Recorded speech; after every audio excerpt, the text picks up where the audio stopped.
journalists, cameraman, bloggers, YouTubers, radio presenters, TV presenters, all of you, we really do appreciate you and thank you so much for attending. Not forgetting people watching us online, we welcome you officially to the City Light Center. This is Foursquare Gospel Church. We are located right here in Chimirongo as you come from Chimirongo Market heading to Kwamushimire.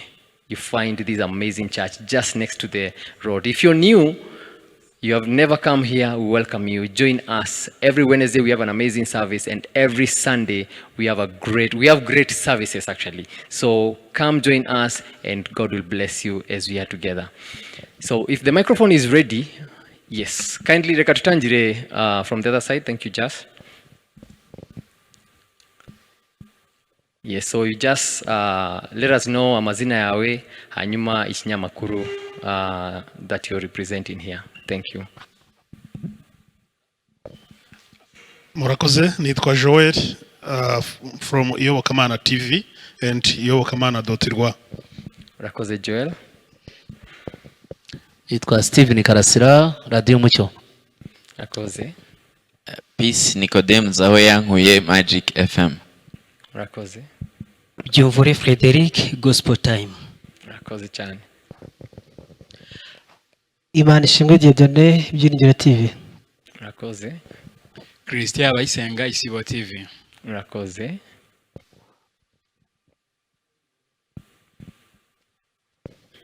Placide Kayihura, TV1.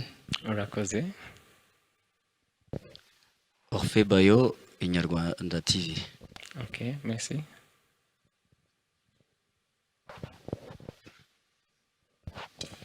Rukundo Pacific, RBA. Okay. Theogene Uwiringiyimana, Nkunda Gospel. Murakoze. Josiane Nikuze, Life Radio. Okay. Anize Nyirambonigaba, Nkunda Gospel TV. Thank you.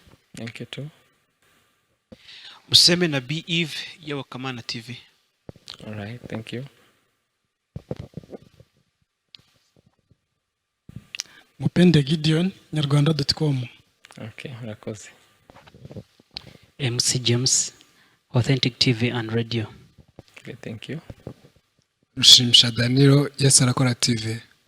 Okay, thank you. Murakoze, nanjye nitwa Neza Valence bava nkorera Inyarwanda na BNB FM umwezi. All right. Murakoze cyane. Our cameraman very busy, so bona achievers ariko. Thank you for the good job that you're doing. And I think most of the media houses ziri represented, so tujye kugira time tusobanure gahunda ukuntu imeze. Bishop aradufasha kusobanura bijyanye na gahunda cyangwa the events that are going to follow from tomorrow. Event ya mbere izatangira ejo. Let me call it an event. It's a service, let me call it an event because it's a special event. And we're talking about the Pentecostal week. All right? So bizatangira ejo, umunsi ni tariki ya mbere ukwezi kwa gatandatu. And it will go all the way up to Sunday. So nikuvuga ngo ni cyumweru cyose cya we call it Pentecostal week. Abantu benshi bashobora kuba bari kwibaza ese Pentecostal week cyangwa Pentecost isobanura iki? So today we are going to get information about that also. So abantu mudukurikiye no kuri YouTube n'andi hose, go ahead, if there's any question you want to ask, go ahead and ask. We'll get time to do that. Na ndetse n'abanyamakuru nabo namwe turagira time yo kubaza ibibazo. So we'll definitely, any question you want to ask our host, Bishop Dr. Fidel Masengo, you'll have time to do that. And we have a special guest, Ndabizi Muramuzi Mwese. She's here, she has come for the second time, and personally I'm super excited to see her here. So mbere na mbere kambasabe tubakomera meshi chane, our panel here. And she goes by the name of Rose Muhando. You've seen her, you love her music, we love her music. N'abantu mwese mudukurikiye, Rose Muhando hari hano mu Rwanda yahageze, and she has great news. So without wasting any other time, any more time, shaka mumfashe tuachire umushumba dukunda, n'umushumba umaze gukora akazi keza mu murimo w'Imana. If you enter this place, turi kuganira n'abanyamakuru benshi ari hanze, this place has been transformed. This is one of the best churches we have in the country. And Bishop, we appreciate you for what you've done here, and leave alone the building people's lives. Abantu benshi cyane, their lives have been transformed through this amazing church. So we appreciate you for everything that you've done, and for the whole leadership. May God bless you so much. People are watching us from YouTube. People are here and they are going to see this, press conference. And maybe someone is asking, they have seen the poster somewhere, what is Pentecost? Some people explain is when the Holy Spirit came, others, I don't know what happened. Ariko, you're here with us and we are blessed to have you. I want to give you a chance to receive us, and at the same time, udusobanurire ese Pentecost isobanurichi, Pentecostal week nayo ijanye n'iki. Tuguha ikaze. Murakoze, birashimishe cyane kubana namwe, birashimishe mu buryo bwihariye kubana na Rose Muhando, umukozi w'Imana, umuhanzi ukorera Imana muri iki gihe, muri kinyejana, korana imbaraga cyane cyane, imbaraga z'uburyo bwose, ari imbaraga z'umubiri, ari imbaraga z'umwuka, kandi uri mukora mu gihe ciwe muri aka karere. Nishimiye kubana namwe mwese muri Pentecostal Celebration Week. Pentecost ifite ibisobanuro bikomeye. Ubundi jambo Penta iva mu rurimi rw'Ikigiriki ni 50. 50 muri iyo ubona hari Penta bari 50. Icyo bivuga ni iki? Biravuga ni iminsi 50 uhereye kuri Pasaka, niho abayahudi baselebraga iyo fete iminsi 50 uhereye kuri Pasaka. Ariko nkuko mubizi mu buryo bw'umwuka, twebwe ntabwo tubari iminsi 50 gusa, ahubwo harimo ibisobanuro nka bitatu bikomeye. Icambere, Pentecoste ni wo munsi umwuka wera yatangiye gukora ku mugaragaro. Abantu buzura imbaraga z'umwuka wera, abari bamaze iminsi myinshi gera kuri 50 bari mu cumba cyo hejuru bategereje ko umwuka wera azamanuka. Ni wo munsi umwuka wera yaje. Icyo nicyo kintu ca mbere. Icya kabiri ducelebra ni wo munsi itorero ryavutse. Buriya Pasaka ni igihe gucungurwa kw'abantu, ariko Pentecost ni igihe itorero ryavutse. Tuna sherehe ya kuzaliwa kwa kanisa. We celebrate the birth of the church mu gihe cya Pentecost. Icya gatatu, nkuko mubizi, umwuka wera ni umuntu wa gatatu mu bumana. Nibwo mu buryo buri tangible, mu buryo bufatika, abantu bamenye uwo muntu wa gatatu mu bumana. Bari basanzwe bazi Imana, bari barabonye Yesu n'amaso yabo baramukozeho, ariko kuza k'umwuka wera kwari ukuzura ku bumana mu buryo bufatika abantu bashobora kuba babibona. Icya kane nshaka kuvuga ni ugusohora no kuzura kw'amasezerano yari yaratanzwe ku mwuka wera. Nimureba kuva cyane cyane nko mu gihe cya Yoheli, nzasuka umwuka wanjye ku bantu bose, abana banyu n'abasaza, ryari isezerano. Ndetse Yesu abwira abigishwa ngo mugende mutegereze, nyamara muzahabwa imbaraga umwuka wera nabamanukira. So umunsi wa Pentecote wari umunsi wo gusohora kw'isezerano.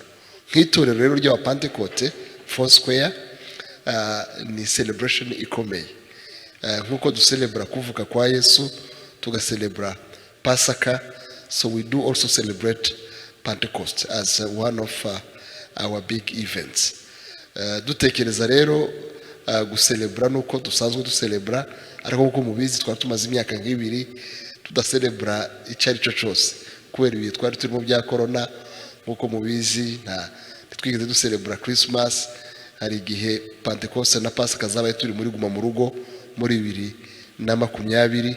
So ubu rero twagize amahirwe yuko turi hanze, turakora, udupfukamunwa twavuyeho, twumva ari ibihe byiza zo kwishima dushima Imana kuzo yakoze ariko dushima n'Imana kubw'umwuka w'Imana n'imbaraga z'umwuka wera no kuvuga ubutumwa kuba tarawumenya. Wow, byiza cyane kabisa. Urakoze cyane Bishop, wabisobanuye neza. Nanjye ndi kwiga.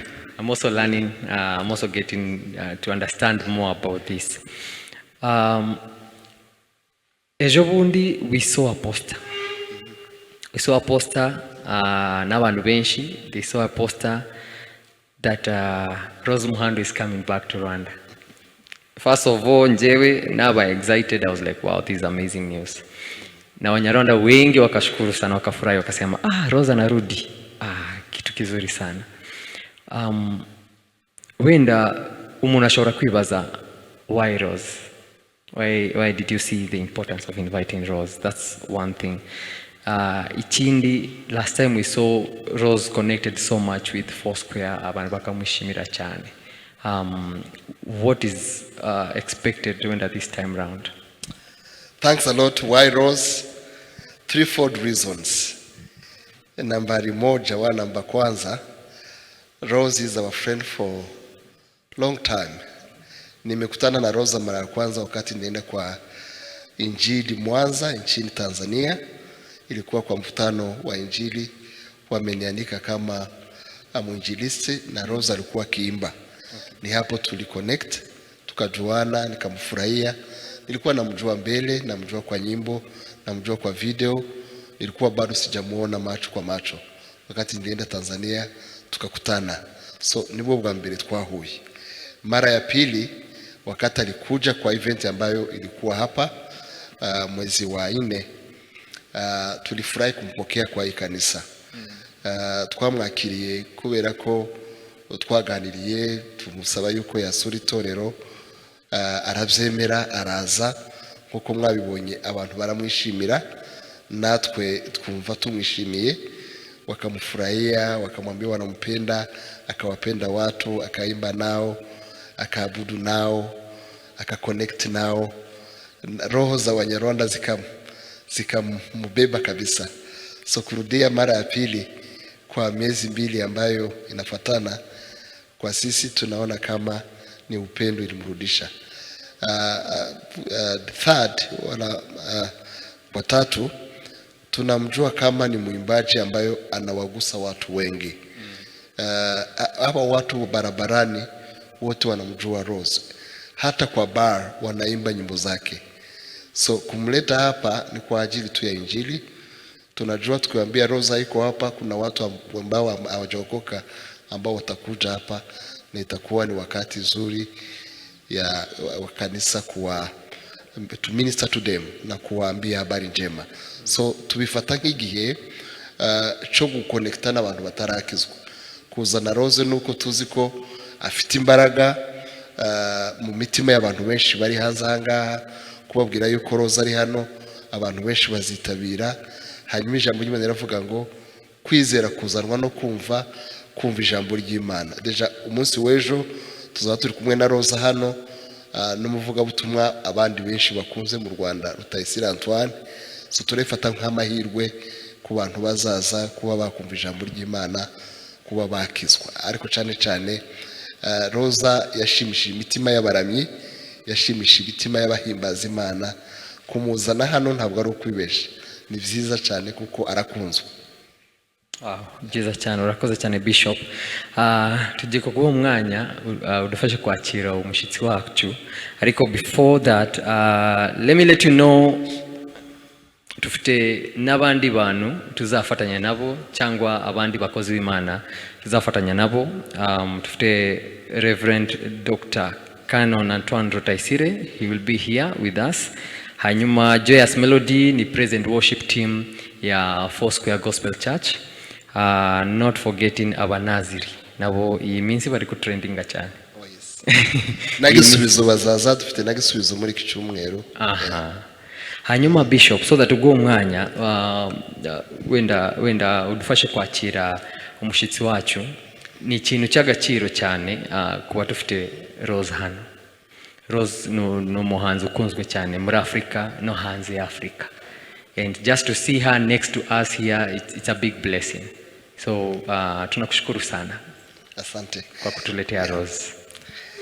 Dada Rose, nafurahi kupokea hapa kwa kanisa la Foursquare City Light Center na kupokea kwa nchi ya Rwanda mjini Kigali.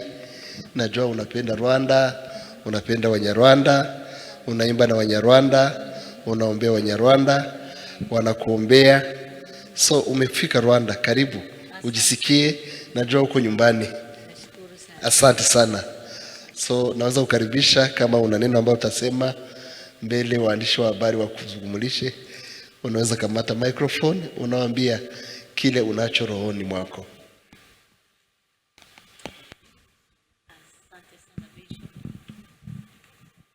Nashukuru sana kwa kunipa nafasi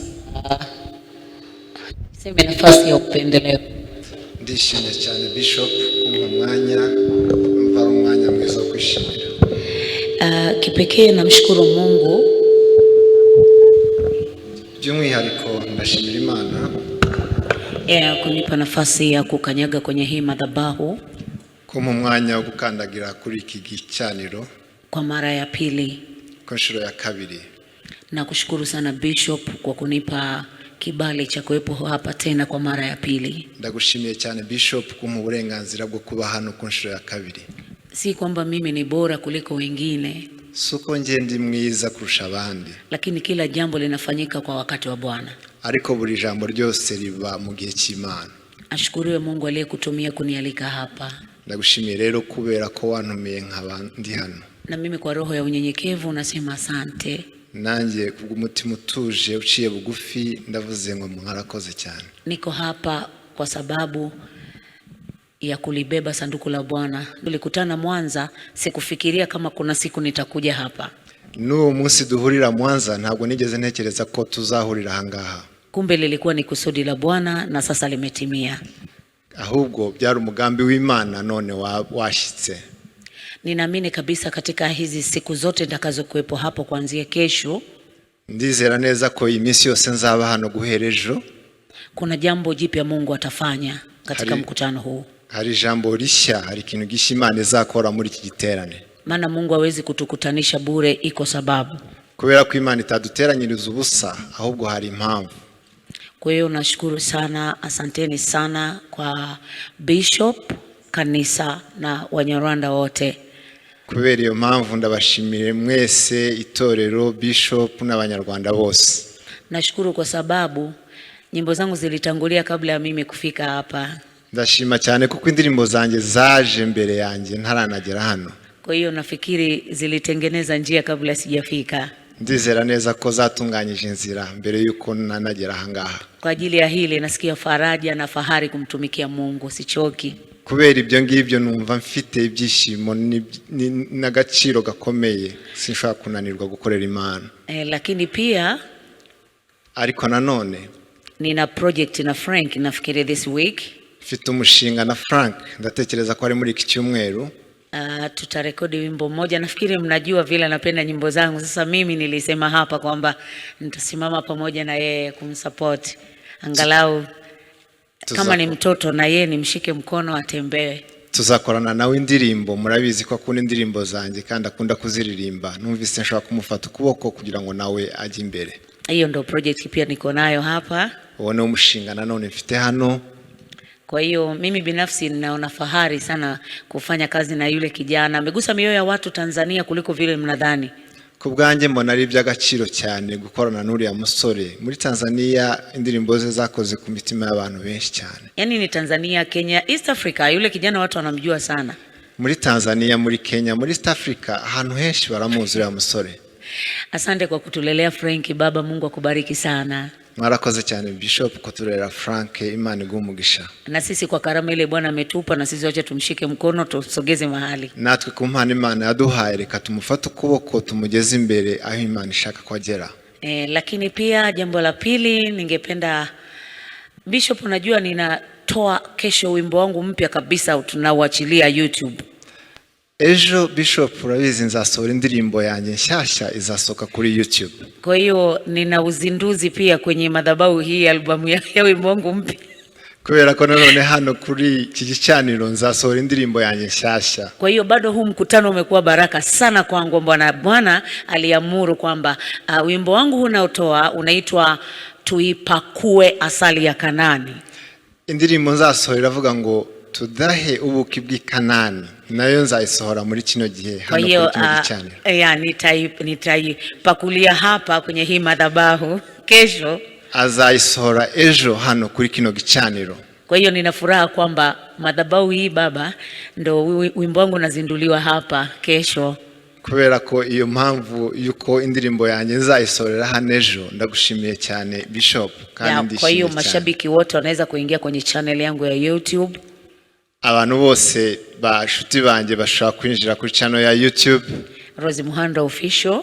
Muhando Official. Na application zote duniani. Na application zose zo mwisi. Apple Music. Boomplay.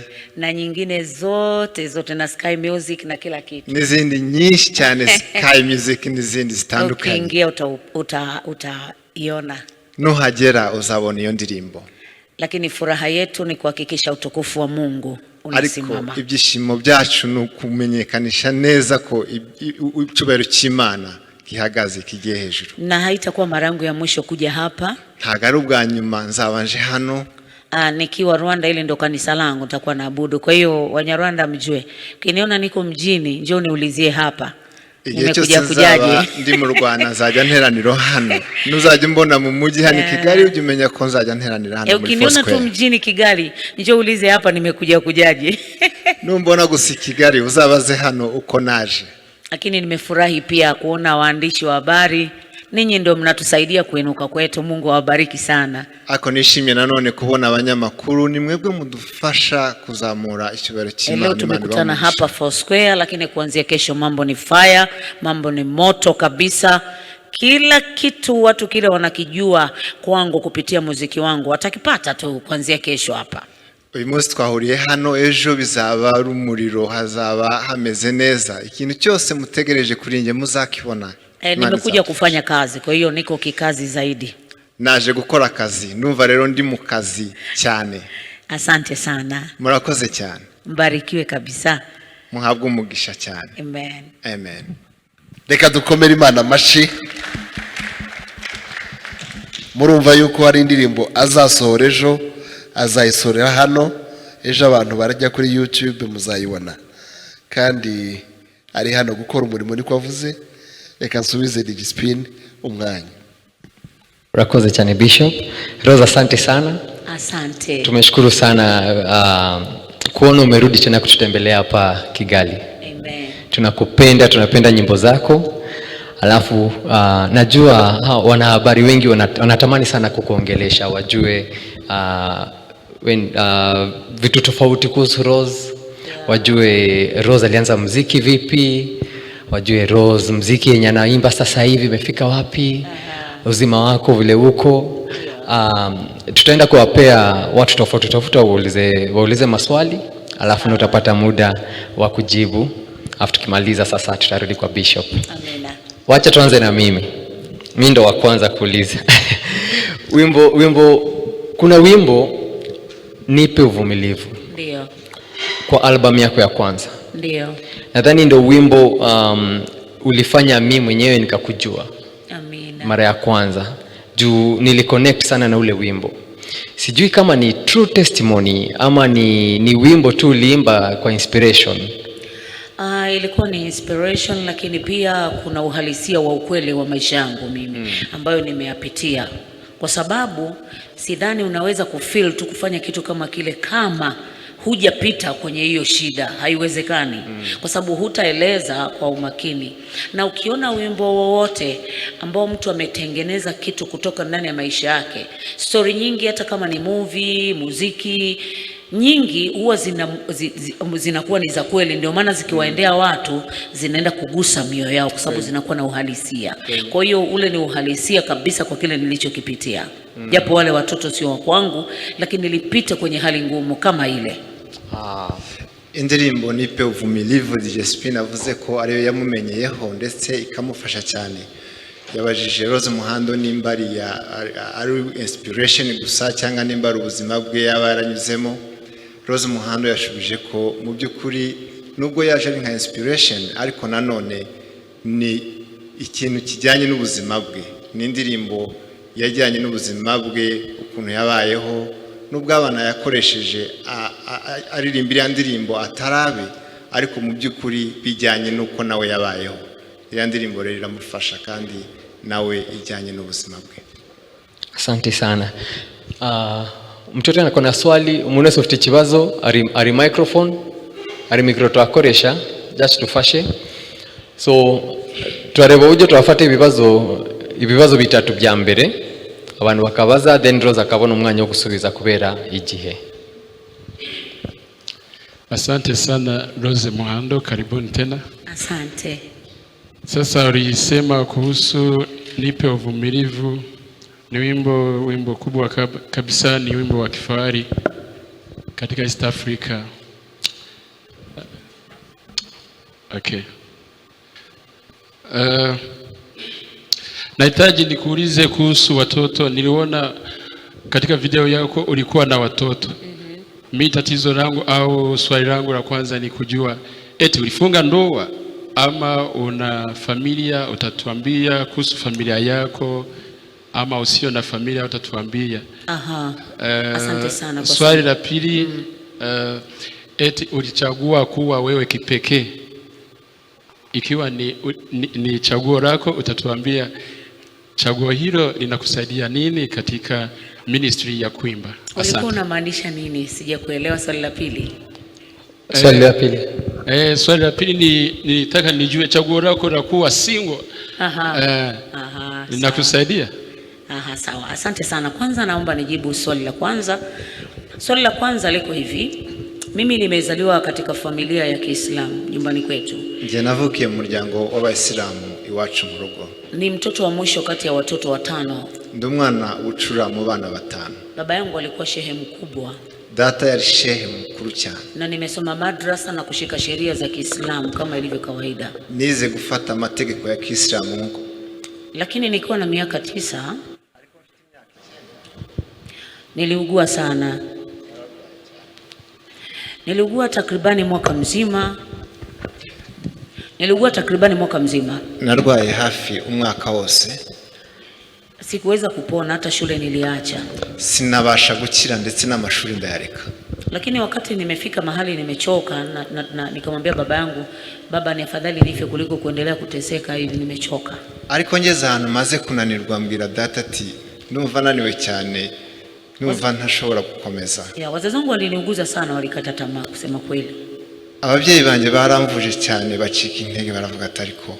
Siku moja ilikuwa saa 9 ya usiku. Umunsi umwe hari saa 9 z'ijoro. Nilikuwa nimelala kwenye chumba cha wazi.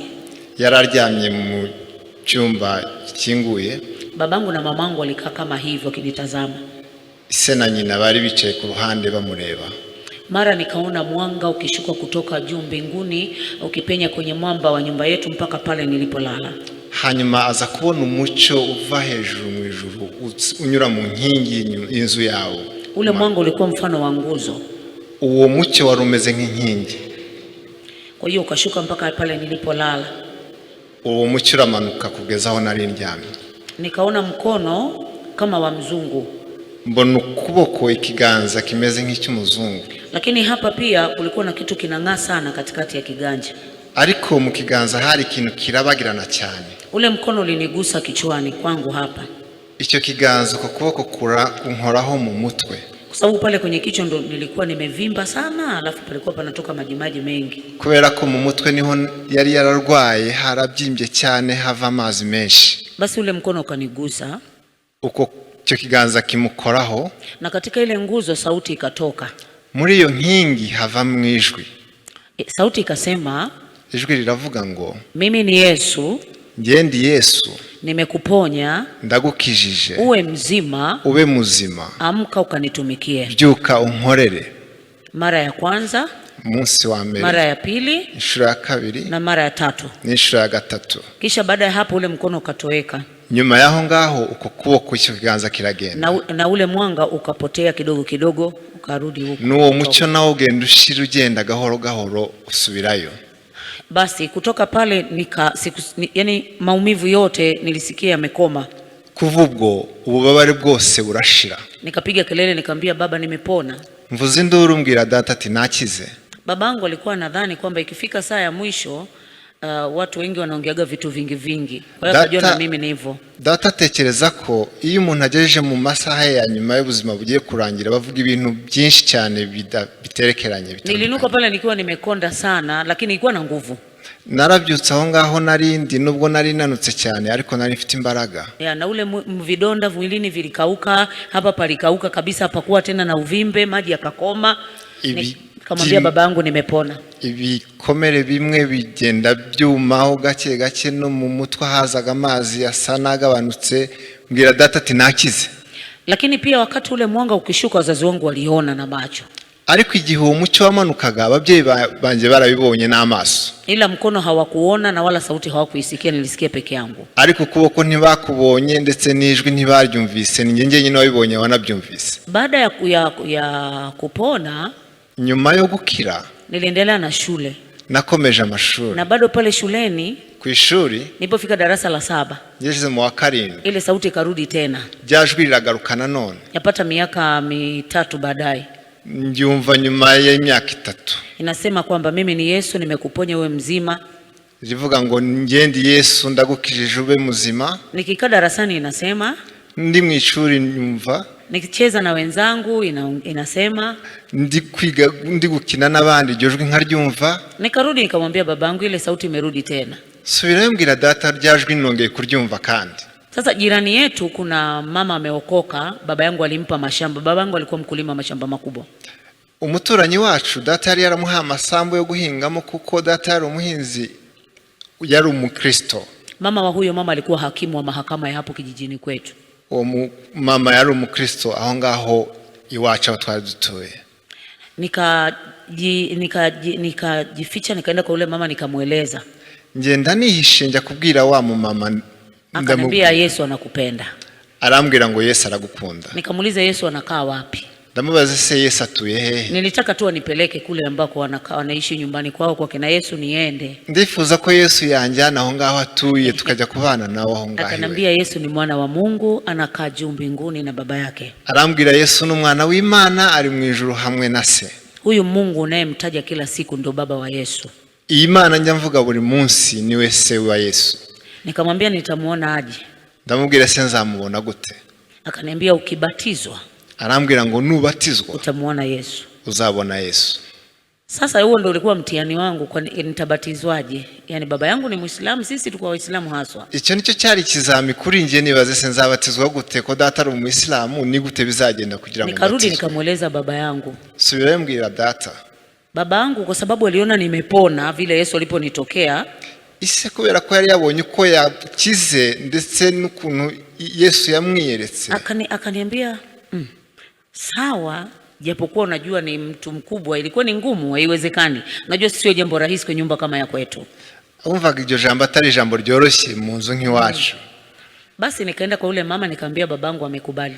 Njya kuri uwo mama mbwira uwo mama ati data yabyemewe ko nzabatizwa. Siku ya Ijumaa Kuu ya Pasaka, umunsi mukuru, umunsi wa Pasika, nikaenda kanisani nikabatizwa. Njya ku rusengero ndabatizwa. Sasa kwa sababu nilikuwa naimba tangu nikiwa madrasa. Kubera ko naririmbaga n'igihe nari nkiri muto. Kwa hiyo watu wengi walikuwa wananijua nikiwa hivyo mdogo. Abantu bose bari babizi nkiri muto. Walishangaa na walijia pale kanisani siku ya ubatizo wanashangaa. Kweli inabadilisha dini au la? Umunsi wo kubatizwa rero baraje baravuga ati aje kubatizwa cyangwa. Haikuwa jambo rahisi. Ntago cyari ikintu cyoroshye. Kwa mtu uliyekulia dini. Ku muntu wakuriye mu idini. Lakini baada ya ubatizo, ariko nyuma y'umubatizo, ndugu zangu upande wa kwa baba yangu, kwa mama, inshuti zanjye mu ruhande rwa se, inshuti ze mu ruhande rwa se na nyina, waliamuru nifukuzwe nyumbani kwa sababu mimi ndo pekee nimetia familia yangu najisi. Bahisemo ko banyirukana mu rugo kuko ni njye nyine wari umaze gukizwa. Nilikuwa na umri wa miaka 12. Yari afite imyaka 12. Basi nikafukuzwa kwa sababu sio kitu kinachofuata na nyumbani. Ubwo rero bamwirukanye mu rugo aragenda ava. Sisi kwa kabila letu, mu bwoko bw'iwabo, kabila la baba yangu, ubwoko bwa se, kaka zangu wana nguvu kuliko baba kwa dada yao. Abahungu bagira imbaraga kurusha se kuri bashiki babo. Ndio waliamuru niondolewe hapo nyumbani. Nibo bahisemo ko ngomba kwirukanwa mu rugo. Kwa nikaishi kama watoto wengine wa mitaani, niliishi miaka mingi. Ubwo rero mbaho nk'abandi bana bo mu mujyi yabayeho imyaka myinshi. Nilipotea kabisa nyumbani, nikaondoka nikaenda Morogoro, huko ndani akujulikani. Aragenda ajya mu miji kure, ajya Morogoro kure cyane yo mu rugo iwabo. Umri wangu ulikuwa mdogo sana. Imyaka yari mike cyane. Nilikuwa sijui kupambanua zuri na baya. Yarataramenya gutandukanya icyiza n'ikibi. Na nikifika miaka 14 kwa sababu ndo nilianza kuwa msichana kidogo. Ageje imyaka 14 nibwo yaratangiye nyine kuba. Tayari nilikuwa naishi kwenye nyumba tofauti tofauti na watu tofauti tofauti. Yaramaze kuba mu mazu menshi ndetse amaze kubana n'abantu benshi. Huko ndo nilikozaa watoto wangu wote watatu.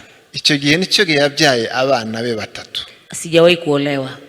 Ntagarashakwa na ila mazingira ndio yalionifikisha pale. Ariko ubuzima n'imibereho nibyo byamugejeje aho ngaho. Lakini baada ya hiyo miaka kupita, nyuma y'iyo myaka imaze kurangira, nikiwa na mimba ya mtoto wangu wa mwisho, kwa sababu nilichoka, nilikuwa natamani kurudi nyumbani kawa nashindwa. Atwite inda y'umwana we wa nyuma atekereza gusubira mu rugo kuko yaramaze kunanirwa. Nilikutana na mtumishi wa Mungu Dunstan Maboya, Bishop Dunstan Maboya. Yaje guhura n'umukozi w'Imana Dr. Maboya. Ni askofu wa kanisa la Calvary Assemblies of God pale Tanzania. Ni askofu muri Assemblies of God Tanzania. Wakanichukua wakanilea pale. Baramufata bajya kumurerera aho ngaho. Baadaye wakaniombea kwa Mungu baba yangu apate amani na mimi na ndugu zangu. Nyuma yaho baramusengera kugira ngo umuryango we umukunde bagirana amahoro. Kwao nikarudishwa nyumbani. Ubwo rero asubizwa baba yangu alinipokea tena na ndugu zangu wakawa na amani mpaka hivi. Ise n'abavandimwe barongera baramwakira bagirana amahoro bara. Kwa hiyo swali lako la kwanza nimelijibu. Ikibazo cyawe cya mbere nagishubije. Swali lako la pili ninakujibu namna hii. Isubiza nagwa ku kibazo cyawe cya kabiri ni gutya. Ni kweli wote watu tumeumbwa na Mungu mmoja. Ni mu by'ukuri twese twaremwe n'Imana imwe. Lakini najua kila jambo lina wakati wake. Ariko urabizi buri kintu cyose kigira igihe cyacyo. Na swala la ndoa sio la kukurupuka kwenda, hasa kwa sisi watu ambao tuna huduma ndani. Ikintu rero cyo gushakwa si ikintu cyo kwihutira cyane cyangwa cyo guhubukira cyane kubera ku bantu cyane cyane bafite umuhamagaro wo gukorera Imana. Kuna shida moja kwa waimbaji. Hari ingorane imwe ku baririmbyi. Kuna mambo mawili. Hari ibintu bibiri. Kama muimbaji kabisa Mungu aliyekuita. Nk'umuririmbyi rwose Imana yahamagaye. Either ukiolewa waache kabisa kuhudumu. Ushobora gushakwa ukareka rwose gukora uwo murimo ili uhudumie mume wako, maana Biblia inasema mtu akishaolewa anakuwa chini ya utawala wa mwanaume. Kugira ngo wite ku mugabo wawe kuko Biblia iravuga ngo iyo umuntu maze gushakwa aba munsi y'ubutware bw'umugabo we. Au nisiolewe nibaki kumtumikia Mungu. Cyangwa se sinshake nkomeze nkorera Imana. Kwa hiyo moyo unachagua moja tu kati ya mawili. Umutima rero uhitamo kimwe muri ibyo bibiri. Hasa kile unachokipenda kati ya hivyo vitu viwili. Cyane cyane icyo ukunda muri ibyo bintu ko ari bibiri. Mimi nampenda sana Yesu. Kwa hiyo swala la kuolewa ni swala la ziada sana. Yaani hata sijawahi kujuta na sijuti. Iwe rero kintu cyo gushaka si kintu cyihutirwa cyane, gukorera Imana nibyo ashira imbere kandi nta nicuza. Nta yicuza cyane kuba atarashaka. Na wakati mwingine nasema mu rundi ruhande akavuga ngo sijajua kama nilipita kule kwa bahati mbaya, ilikuwaje katika umri nikazaa watoto wangu nilikuwa na umri mdogo, sijui Mungu alikuwa ameniandaa kwa ajili ya kuwa hivi, pengine ntazi nimba Imana yaramucishije muri icyo gihe akabyara abana batatu agifite imyaka mikeya kugira ngo azamera gutyo, ntabizi ariko birashoboka. Kwa sababu pia nimeona waimbaji wengi wakiolewa huduma zinakufa, wanabaki hawaimbi tena. Abona abaririmbyi benshi iyo bashatswe bareka kuririmba cyane cyane ab'igitsina gore. Sijajua hapo kuna tatizo gani, Bishop ndo anaweza kajibu zaidi.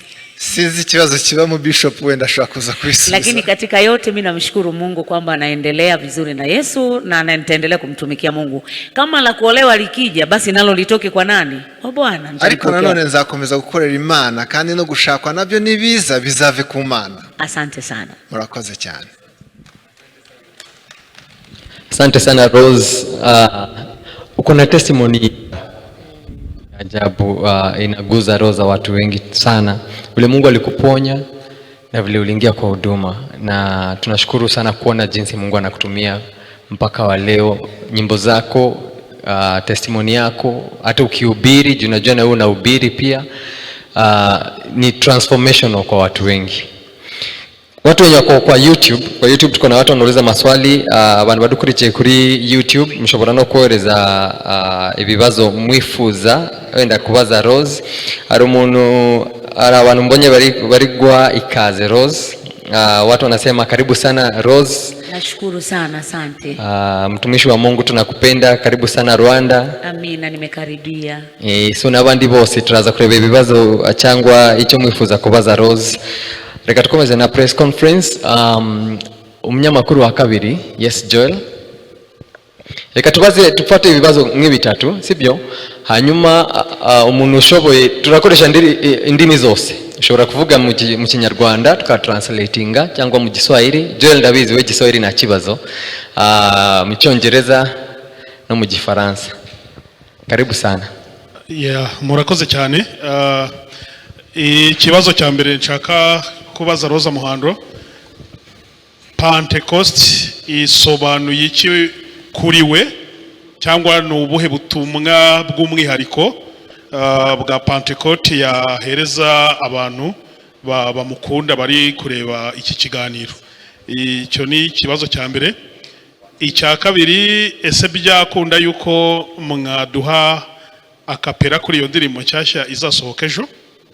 Ni ikibazo nibarizaga. Bitakunda mukaturebera indi ndirimbo ifite aho ihuriye na Pentecost, mukaduhaho akapera gatoya live muri kino kiganiro. Murakoze cyane.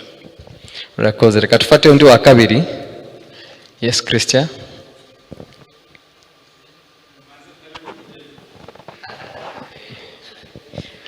Murakoze cyane. Ndashimira cyane Roza wagarutse mu Rwanda. Ni byiza cyane, Imana imuha umugisha, kandi dushima cyane na Bishop wamutumiye buriya nuko yabonaga ko yari yasubiyeyo inyota idashize, kandi noneho kuza muri bino bihe bya Pentecost ngira ngo benshi tuzuzura umwuka wera. Ikibazo cyanjye, mu minsi yashize Rose Muhando yabuze kuri chat, arabura, ndetse abantu bazana amakuru ko yaguye. Yaravuyeho turamubura, ntiyabagikora, ntitwaba tukimubona, ariko abantu bazana amakuru ko yaguye.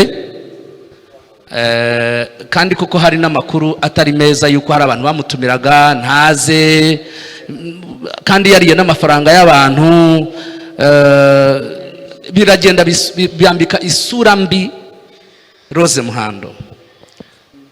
Turimo turibaza icyo kintu yakiripearinze gute uyu munsi kwa mutumira kaza. Ese byari ukuri koko yaraguye? Niba yaraguye se yaje kubyuka te, kugira ngo nibura n'undi muntu waba yaraguye yumve ko niba kubyuka bibaho? Ndagira ngo icyo kintu mukidusubiza bituvaneho urujijo, tumenye niba yarongeye, niba koko yari yaraguye akaba yongeye agakizwa, tumenye nabyo. Murakoze murakabyara. Okay, murakoze cyane Steven. Reka tumve Christian. Asante sana, nafurahi kuona Rose Muhando, nakupenda sana. Napenda nyimbo yako ile Masekete. Asante sana. Nataka utuambie, unaomba Mungu kutembea na wewe kwa hii Pentecostal celebration. Mungu alikuambia nini? Asante. Nikumbushe swali lile la kwanza kwa sababu anaongea kilugha sikumbuki sana. Swali ya kwanza ameuliza Pentecost kwako ni inamaanisha nini? Kifupi tu naomba nijibu. Kwangu mimi Pentecost ni kupokea uweza wa nguvu za Roho Mtakatifu. Kuwa Mkristo sio shida, kubatizwa sio shida, kuamini sio shida, lakini Yesu akasema, kaeni katika mji huu Yerusalemu, mimi ninakwenda kwa Baba, mkakae msubiri uweza wa Baba aliye juu. Wakati Yesu alipokuwepo hapa duniani na wanafunzi, walikuwa hawahitaji kitu kingine, maana nguvu walikuwa nayo, yani alikuwepo Baba mwenyewe. Lakini alipoondoka walibaki peke yao. Kwa hiyo hata unaona alipopaa kwenda mbinguni walikuwa wanaogopa, wanatafutwa na Wayahudi. Kwa hiyo akasema nitawaletea msaidizi atakaa na ninyi, ndiye Roho wa Mungu. Kwa hiyo Roho wa Mungu aliposhuka siku ya Pentecoste, nadhani ukisoma vizuri kitabu cha Matendo ya Mitume ndio utaona kwamba ile siku ndipo walipojazwa uwezo wa nguvu za Roho Mtakatifu, uweza wa Mungu, hofu iliondoka, woga uliondoka, wakavaa ujasiri, wakarudi wakaingia tena mjini kuhubiri injili kwa nguvu bila kuogopa Wayahudi. Lakini kabla Roho Mtakatifu waliishi kwa kujificha. Kwa hiyo Roho Mtakatifu inatupa ujasiri wa kuishi na kuhubiri injili bila kuogopa kwamba tunakabiliwa na magumu kiasi gani. Kwa hiyo tunajiamini zaidi ya kujiamini kule kwa kibinadamu kwa kawaida. Kwa hiyo ndio maana ya neno Pentecoste, ni kujazwa Roho Mtakatifu, kupokea nguvu za Mungu, kutembea kwa ujasiri katika imani tuliyoifuata ya kumwamini Yesu Kristo na kuhubiri mahali popote bila uoga. Avuze ko Pentecoste bari bamubajije igisobanuro cya Pentecoste kuri we, yavuze ko ari ukuzura umwuka wera. Kubatizwa si ikibazo, kwakira Yesu si ikibazo, ariko kuzura umwuka wera nibyo bifite agaciro. Intumwa zimaze kwakira umwuka wera nibwo zabashije kuvuga zishize amanga, ziratinyuka, zivuga kuri Yesu. Natwe rero muri bino bihe kuri we igisobanuro cya Pentecoste no kuzura umwuka wera, hanyuma tukavuga ubutumwa dushize amanga. Alafu swali ya pili alikuwa amesema kama unaweza imba kidogo wimbo mpya wenye utatoa kesho, ama itakuwa ni surprise. Kama sivyo, kama inawezekani wimbo wowote unaendeshana na Pentecost na Roho Mtakatifu ya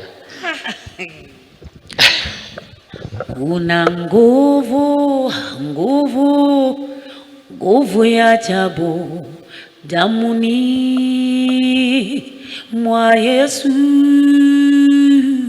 Kuna nguvu, nguvu, nguvu ya ajabu damuni mwa mwana kondoo.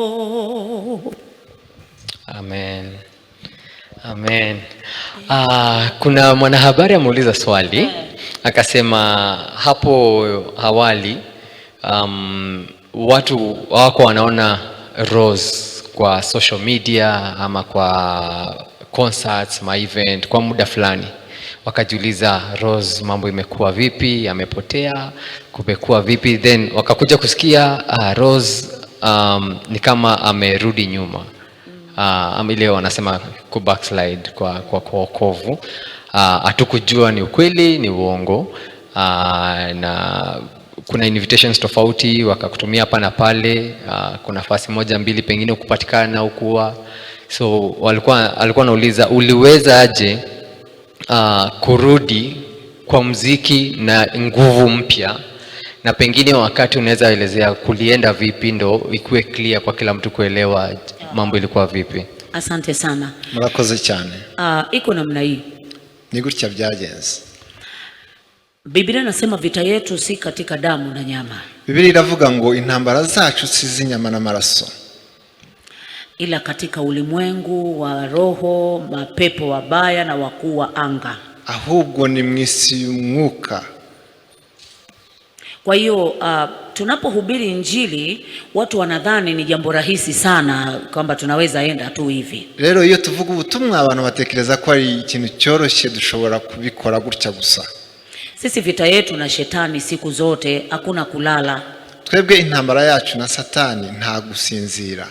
Tunapita kwenye mambo mengi, majaribu mengi magumu kama Yesu mwenyewe alivyopita. Tunyura mu bigeragezo byinshi nkuko Yesu nawe yabinyuzemo. Na wakati mwingine tunatendewa unyama mkubwa sana ambao sisi kama watumishi wa Mungu huwa pengine hatusemi. Rimwe na rimwe tugahemukirwa kandi abakozi b'Imana rimwe na rimwe ntitubivuge. Kwa sababu pia nikilalamika kila mara nafanyiwa hivi na hivi na hivi, nitamvunja moyo hata yule ninayemhubiria pia. Kuko tuvugije induru tukabisakuza cyane dushobora no gukomeretsa abo tubwiriza. Kwa wakati mwingine unavumilia magumu, unakubali kutwishwa aibu, lakini unavumilia magumu usiyaseme. Maana ile aibu unayotwishwa na kile ambacho utakuja kuambia ule ukweli unaweza ukawaharibu watu wote wakamwacha hata Yesu. Rimwe na rimwe rero tukihanganira ibyo ngibyo tunyuramo kandi tukanga kuvuga ukuri, kuko uko kuri rimwe gushobora no gusubiza abantu nyuma. Kwa hiyo ikiwa wakati mwingine sisi tumeumbwa na miili ya nyama, nanone twaremwe twambaye inyama n'amaraso. Kuna majaribu yanakuja katika roho. hari ibigeragezo biza mu mwuka. Mimi nimepitia majaribu mengine hata ya kupigwa kabisa hivi live hivi. Hari igihe yanyuze mu bigeragezo byo gukubitwa live. Kunyang'anywa mali zangu na vitu vyangu kwa nguvu. Bakamwaka imitungo ye bayimwatse mu buryo bakoresha imbaraga. Gusuzugurwa no gutukwa. Ni binadamu wa kawaida kabisa mimi nilivyo hivi. Niwe ni umuntu nk'abandi bose uko ameze uko. Na mbaya zaidi mtu akikufanyia anakuwa ni Mkristo kabisa ambaye unamuona hafanani na kila anachofanya. Ikibabaza cyane nuko bikorwa n'abakristo ndetse badasa n'ibyo bakora. Wakati mwingine najiuliza nilikuwa Muislamu na mbona naona huku tofauti?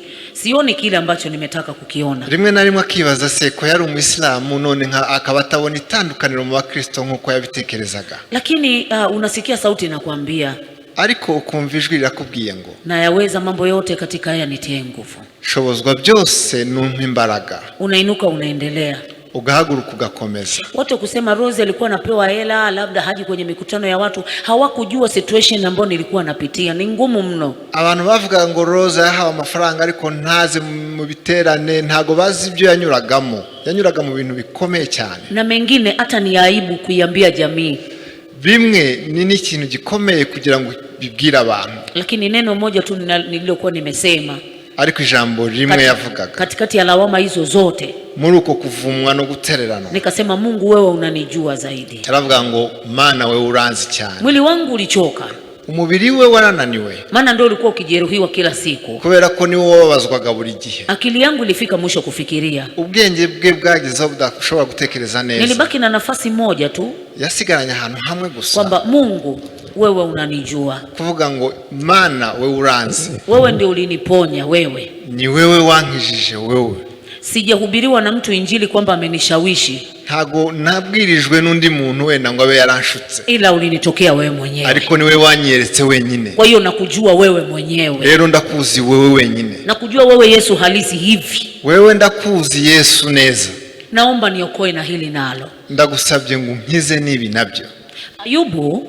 Ayubu alipojaribiwa hakutenda dhambi, sio kwamba alikuwa ametenda dhambi. Yobu yageragezwa ntabwo ari uko yari yakoze icyaha. Lakini Mungu aliongea na shetani tu, shetani akamwambia wacha nimjaribu tuone kama hata kuacha. Ariko Imana yaganiriye na Satani ibwira Imana tereka ndebe ko namugerageze n'amanyuma ndebe ko atazakureka. Na shetani alimwambia Mungu, Ayubu ana mali nyingi sana na kwa sababu wewe uko pamoja na yeye ndio maana anastawi.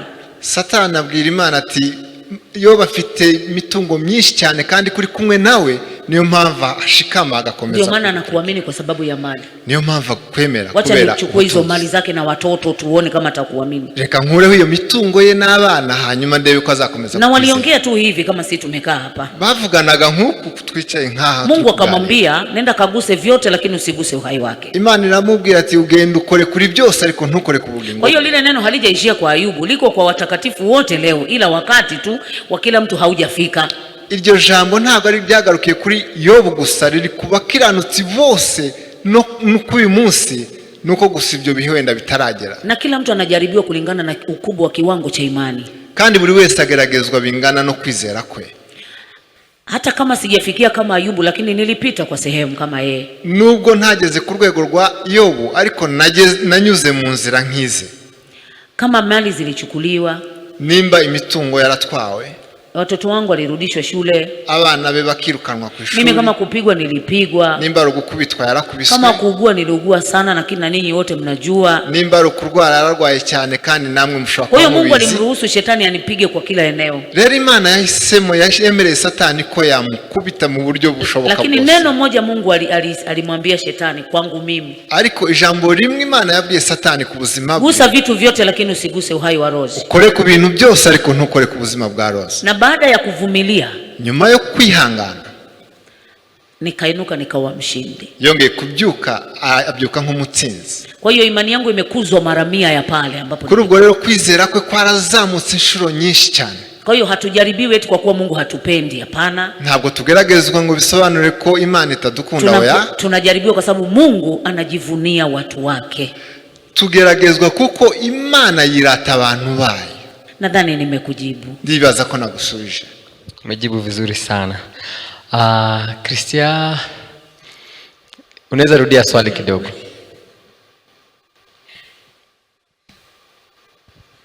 nataka utuambie Mungu alikuambia nini kwa hii Pentecostal celebration? Kwanza nataka niseme hivi kwamba Imana yabarambwiye kuri Pentecostal ndagira ngo mbabwire gutya ngo kwa kanuni za kiroho mu bijyanye n'umwuka hakuna mkutano wowote kwangu kwamba unakuja kwa bahati mbaya. Nta giterane kijya kiza bisa nkaho kije nk'impanuka. Na Mungu aliniambia hapa ndipo mahali sahihi na Mungu atanifanyia jambo jipya kwenye hii madhabahu. Imana yambwiye ko hano ari ku gicaniro gikwiriye kandi nkwiriye kuhaba kandi zankorera ibyiza. Na ninaamini nikitoka hapa kwenye hii madhabahu kandi ndizera neza ko nimva hano kuri kino gicaniro kuna mahali tena Bwana ananipeleka. Hari ahandi hantu hilo tu ndaniambia. Ibyo ni by'Imana yamubwiye. Hajaniambia chochote kuhusu mtu yoyote, aliniambia mimi atanipeleka mahali pengine kutoka kwenye hii madhabahu. Nta kintu yamubwiye kijanye n'undi wari we wese, ariko Imana yamubwiye ko nava kuri kino gicaniro Imana izamuzamurika mugeza hano. Kwa hiyo sipo hapa kwa bahati mbaya kabisa. Ntabwo ari hano kubw'impanuka. Na wala mkutano sio wa bahati mbaya. Kandi n'iki giterane ntabwo ari impanuka. Kwa hiyo kila mtu akimuuliza Mungu, kwa nini umenifanya nimekuwepo kuanzia kesho mpaka Jumapili, kuna jibu Mungu atamwambia kwamba uko hapa kwa sababu gani. Buri wese agerageje kubaza Imana, se ndi hano kubera iki guhera uyu munsi kugera ku cyumweru, Imana yagusobanurira neza impamvu uri hano.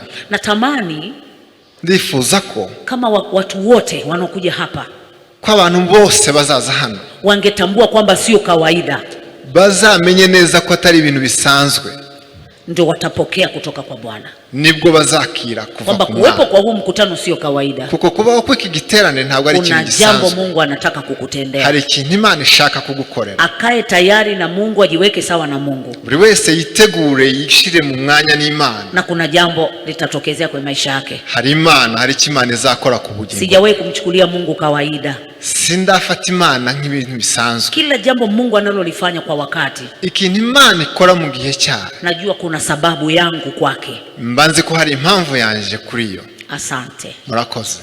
Amen. Nami nimepokea kwa jina la Yesu. Amen. Amen. Kuna swali hapa kwa YouTube. Huyu anauliza, kuna kijana anaitwa Anointing Esau Amani. Je, ni mtoto wako ama ikoje? Hapana, mimi watoto wangu abana be, watoto wangu wote wako shule. Abana be bose bari ku ishuri.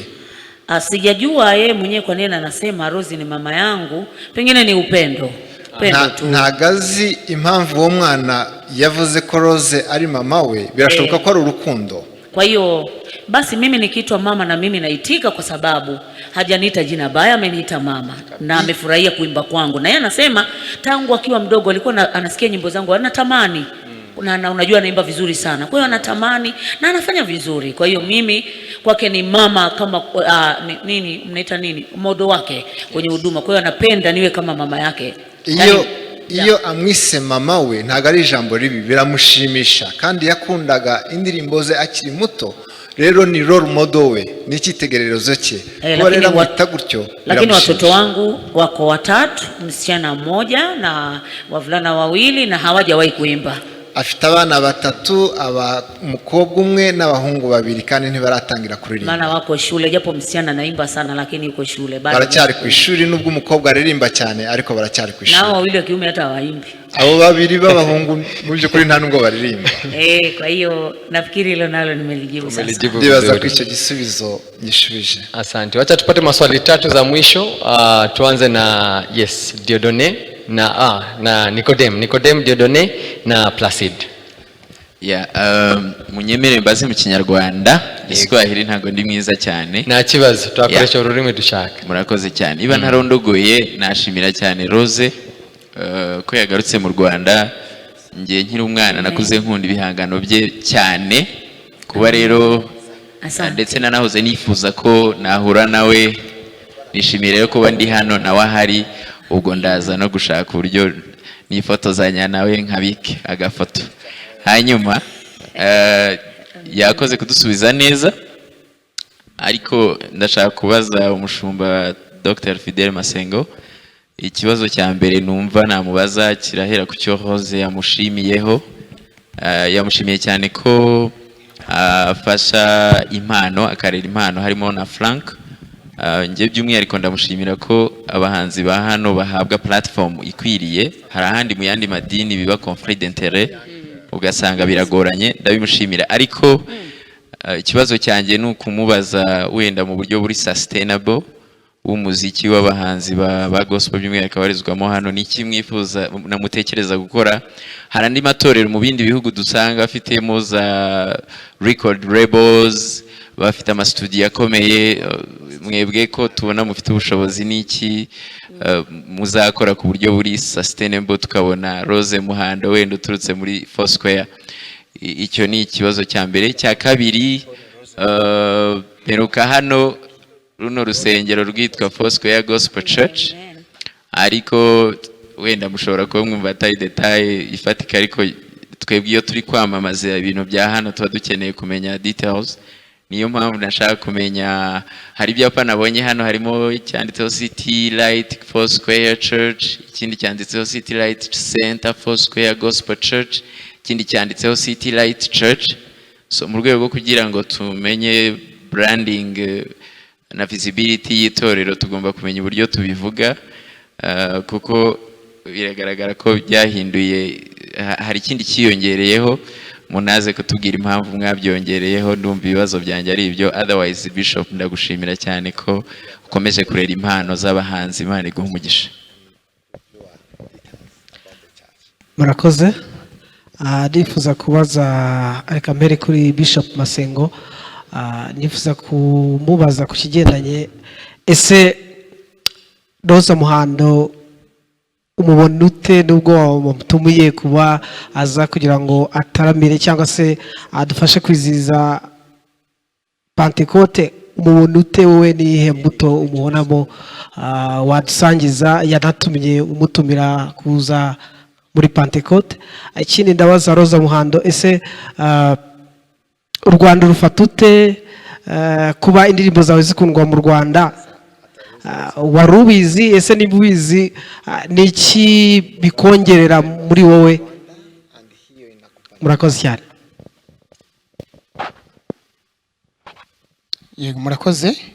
Nanjye mfite ikibazo mbaza Bishop. Icya mbere, Rose Muhando yavuze yuko aje gukorana indirimbo cyangwa se kimwe mu bimuzanye azakorana indirimbo na Frank. Ese mu bahanzi mufite muri notorero kuki mwahisemo Frank?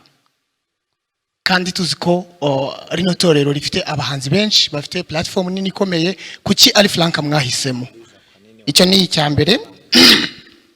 Kuri Rose Muhando ndaza kumubaza, ni byiza ko Frank azakorana nawe. Ese Rose Muhando ni yihe nyungu abona muri Frank we? Niki Frank azamufasha? Ikindi ndaza kubaza Rose, mu minsi ishize yaje mu Rwanda, ntiyaciyemo n'igihe kinini aragarutse. Niki gishyashya abanyarwanda bagiye kumwitegamo? Niki agarukaniye abanyarwanda usibye indirimbo nshyashya gusa izasohoka ari hano mu Rwanda? Niki kintu tugiye kumwitegamo kindi? Murakoze. Reka dusubize ibibazo, ngira ngo ndakoresha Ikinyarwanda aragenda amusobanurira. Mwabaje ibibazo byiza cyane. Mpere kuri Nikodemu yabanje gushima ukuntu dushikira abahanzi. Obviously ni n'inshingano y'abashumba, niba hari abatabikora ntitwabibashimira, kubera yuko muzi abashumba bafite hari ukurera abantu mu buryo bw'umwuka no kubarera mu mpano zabo. Buriya impano zose zikeneye abashumba bazirera. Abashumba barera abavugabutumwa, abashumba barera intumwa, abashumba barera abahanuzi, abashumba barera abandi bashumba, abashumba barera abahanzi. So utabikora nuko nyine iyo nshingano atamenya agaciro kayo, ariko ni ngombwa ngo tubitorero rirera impano. So twebwe tubigira nk'intego ikomeye, kandi twemera cyane umurimo abahanzi bafite mu gusakaza ubutumwa no gufasha abantu mu itorero. So tubishyira rero mu imbaraga nyinshi kubera kumenya agaciro kabyo. Ubwami ya Afrika, tuseme tunaweza sema Rose ni superstar. Ni jinsi gani una balance kati ya kuwa superstar na kuishi maisha ya kawaida ama maisha ya kumcha Mungu? Cha pili, ni kitu gani unaweza sema kuhusu nchi yetu ya Rwanda? Asante sana. La kwanza, icyambere, umesema ni jinsi gani naweza kubalance maisha ya superstar ni gute afatanya kuba ari icyamamare na maisha ya kumwishia Mungu n'ubuzima bwo gukorera Imana. Yani Mungu, Imana ndio msingi wa superstar wangu, niwo musingi wo kumenyekana kwe. Kwa hiyo siwezi kuwa superstar ntago yamenyekana cyane kama nitamwacha Mungu, aretse Imana. Kama nitajitenga na Mungu, yani nimweke Mungu pale alafu nichukue superstar wangu nivae, yitandukanyije n'Imana hanyuma akambara uko kwamamara kwe ngo agende. Alafu maisha yangu ya kawaida ni maisha tu kama binadamu wengine wote unaona wanaishi. Ubuzima bwe busanzwe ni nk'abandi bose nkuko mubona abandi. Isipokuwa jambo moja tu ambalo nitakaa mbali na lenyewe ni kutenda dhambi. Ikintu kimwe yirinda gusa adakora wenda abandi bakora cyane ni ugukora icyaha. Hata ningekuwa superstar mpaka hizi mbingu zinatetemeka, niyo yabicyamamare ijuru ligatigita.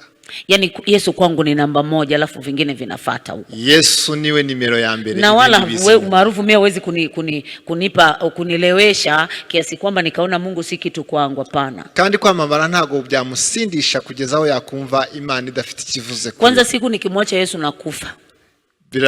Birashoboka kandi nibyo ko umunsi ngo yareka Imana ashobora guhita. Maana sina sababu ya kuendelea kuishi, maana nilichoitiwa ndio hiki, nikimwacha nafanya nini duniani? Kuko nta kindi kintu yakora nyuma yo kureka Yesu, kuko nta kindi yaba gifite gukora ku isi. Asante. Murakoze.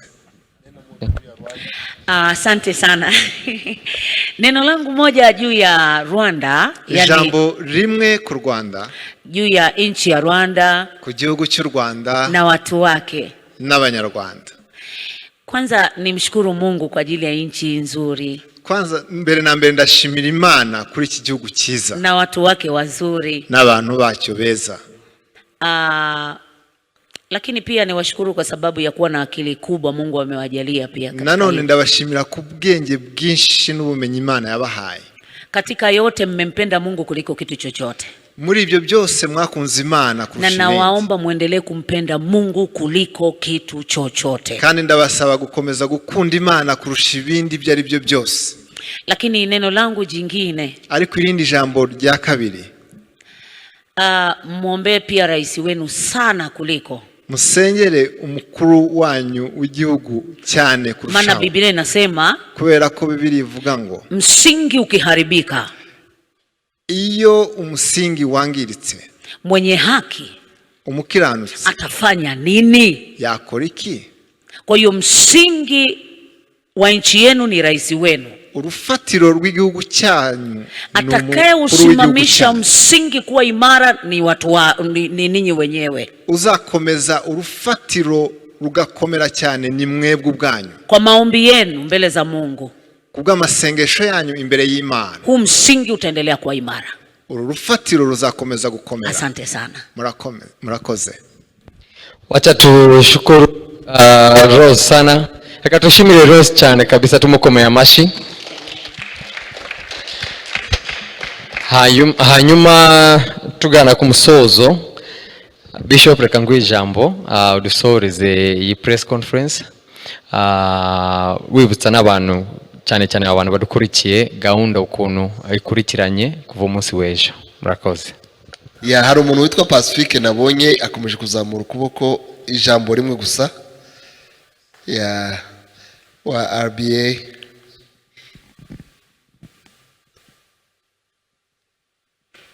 Murakoze. Ikibazo cyanjye niwe ndi bukibaze. Roza Muhando ni umuntu wakunzwe n'abakristo benshi ndetse n'abatari abakristo. Mumuzana kugira ngo aze gukora igitaramo hano, mwarebaga abantu batandukanye mu ngero zose, atari abo mu itorero gusa, mukara nabo hanze kugira ngo baze. Niwe ndashaka kubaza ikibazo, dushingiye ku buhamya bwe ko yagiye agwa kugwa si ikibazo no gutindayo akagaruka, ndetse umukozi w'Imana ari gihe amavuta aba menshi akavuga ubuhamya bwe, hari ahavuga ngo afite abana ariko nta mugabo yigeze, kandi iyo mutwigisha cyangwa iyo iyobokamana ritwigisha ritubwira ko umwana umusore cyangwa umukobwa akwiye kubyara n'umugabo basezeranye imbere y'Imana n'imbere y'amategeko. So nkaba nshaka kubaza nk'itorero ryacu rifite urubyiruko rwinshi ndetse nkabihuza n'igihugu, batwigisha ko urubyiruko rukwiye kwitwararika rukubaka n'umugabo mu isezerano n'iki no mu itorero nuko nguko. Ese wa mwana wakunze Rose Muhando kubera indirimbo ze wafashijwe akinjira indani cyane mu by'umwuka, ariko haza ubwo buhamya bugasa nk'ubumugonga, akavuga umukozi w'Imana ndeberaho ari hejuru cyane, ariko yarabyaye nta kibazo kandi na nungu aracyakora amavuta akamanuka. Ese mwiteguye ute n'iyo feedback izava muri abo bakristo akumva ashaka kugerayo cyane, ariko icyo kintu cyaza none kikamugonga agasa nk'aho umuntu ushaka kwigenga ati uwo ndeberaho nawe nta kibazo afite kandi aracyagumya gutanga amavuta, aracyashuka ajya kubamukurikira. Murakoze. Ya murakoze ko ari nge wakibajije ndagisubiza, ngira ngo ndavuga utuntu nka dutatu. Icya mbere, niba wumvisha ubuhamya bwiwe, ubuzima yanyuzemo n'ubuzima bukomeye, ibintu byinshi birimo no kubyara abana batatu zabaye mbere yuko yinjira neza mu muhamagaro. Biravuga ngo iminsi yo kujijwa Imana yarayirengagije. So nyuma rero yo gukizwa nyabyo ntiyongeye kuja muri ubwo buzima. N'undi uwo ari we wese kugwa mu cyaha birashoboka, ariko iyo umuntu ateye intambwe akakivamo, Imana igitanga amahirwe ya kabiri. Nicyo irimo ikora mu buzima bwiwe. Ikindi nanone nuko yabivuze neza ko akenshi bavugaga yuko yaguye yasubiye inyuma, byabaga ari ibibazo arimo n'intambara arimo arwana nazo, atashobora kuvuga ukuri ngo avuge amadetaye yose, ariko ko byari bigeragezo, ndetse yavuze ko bamwe mu bamugeragezaga ari abo bakoranaga. So urumva rero ntituhite tubifata nk'ukuri ko yasubiye inyuma, ahubwo yavuze yuko yarwaye, yari mu bitaro Nairobi, nico yavuze. Cya gatatu, abantu bamufata nka role model, bamufate nka role model nyuma y'agakiza n'ubuzima arimo, nuko arimo ahindura ubuzima bwabo. Ntibamurebere umuryango yavukiyemo mu Bayisilamu. Muvise ko ubuzima bwa mbere yahereye mu Bayisilamu, yabayeho ubuzima nyine bw'umwana wo ku muhanda, ariko kuva akijijwe arico Yesu yakoze mu buzima bwiwe burahinduka.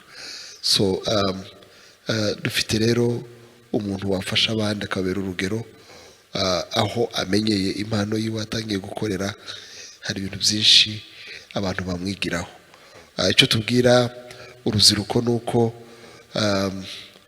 hari ubwira ibyago akagwa mu cyaha we ntanakivemo cyangwa kikamwica n'ubuzima. Urabona uyu nguyu yagize amahirwe, yanyuze muri ubwo buzima, ariko Imana iramurokora kandi afite abana bazima, ni na muzima ntarwaye. Ariko hari abagwa mu byaha gutyo ugasanga baviremo gufungwa, bagiye mu biyobyabwenge, ugasanga banduremo indwara zidakira. So bivuga ngo dufate neza ubuzima bwe bwiza, ntiturebe amateka ya mbere y'agakiza kiwe. Ikintu cya nyuma nasorezaho, gahunda nk'uko mwayumvise, turatangira ejo saa 8 zuzuye hano, abantu tuba twatangiye gusenga. Umukozi w'Imana ejo tuzamukoresha.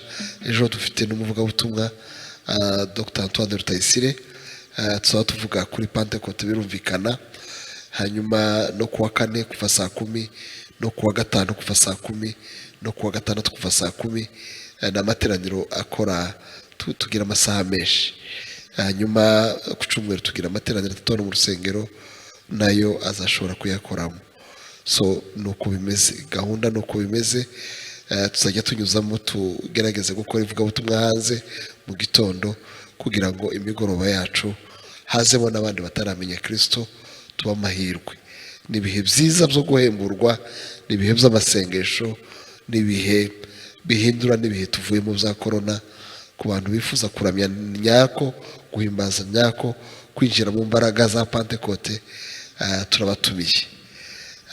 Turabakunda cyane, niyo mpamvu twatumiye umukozi w'Imana.